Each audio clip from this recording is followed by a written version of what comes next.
ఏంటి నువ్వు కూడా అందరబ్బాయిలాగా? మ్యాటర్కి ముందు ప్రేమ, మ్యాటర్ తర్వాత పోతుందా? ఇవన్నీ నీకెలా తెలుసు? మ్యాటర్కి ముందు ప్రేమ, మ్యాటర్ తర్వాత అది ఇది అని. అరే జస్ట్ ఏదో క్యాజువల్గా అన్నాను. అది కూడా అంతేనా? క్యాజువల్గా చేసావా? ఏంటది? ఏం మాట్లాడుతున్నావు? నేను ఒకటి అడగనా? నీకు పాస్ట్లో వేరే వాడితో అఫైర్ ఉండే కదా? అవును, అది నీకు కూడా తెలుసు కదా.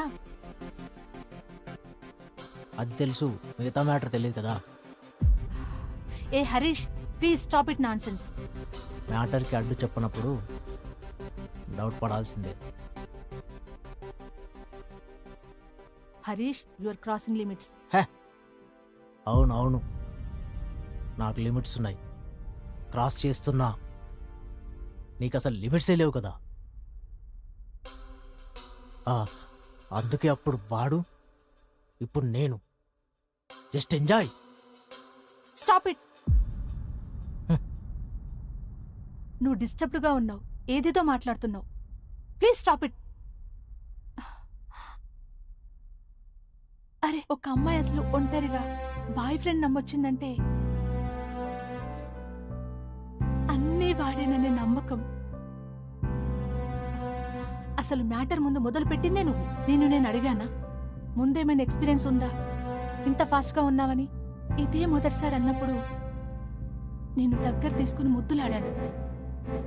అంత ప్రేమ నాలో ఉంది. నీకు దగ్గరైపోయాను. నువ్వు నేను వేరే అనే ఫీల్ కాదు. నేను చేసింది నీ మీద ప్రేమతో, కామంతో కాదు. అలా ఎలారా? అబ్బాయిలు అగ్రెసివ్గా ఉండొచ్చు, అమ్మాయిలు ప్రొసీడ్ అయితే పాస్ట్లో ఎక్స్పీరియన్స్ ఉన్నట్ట. బేసిక్ సెన్స్ ఉందారా? మా ఫీలింగ్స్ కి మీరిచ్చే వాల్యూ ఇదేనా? అఫ్ కోర్స్ తప్పులు చేసే వాళ్ళు కూడా ఉన్నారు. అందుకే ప్రతి రిలేషన్ తప్పుగానే చూస్తారా? నేను నా కజిన్ గురించి చెప్పానని నువ్వు నీ మైండ్లో ఇంకొకటి పెట్టుకొని. చిచి, ఐఎమ్ సారీ అంజలి. నిన్ను నమ్మాను చూడు, నా బుద్ధి తక్కువ. డియర్ అమ్మాయిలు, ప్రేమించండి, తప్పు లేదు. పెళ్లికి ముందు అలాంటి తప్పు మాత్రం చేయకండి. పెళ్లి తర్వాతే మిగతా ఏదైనా.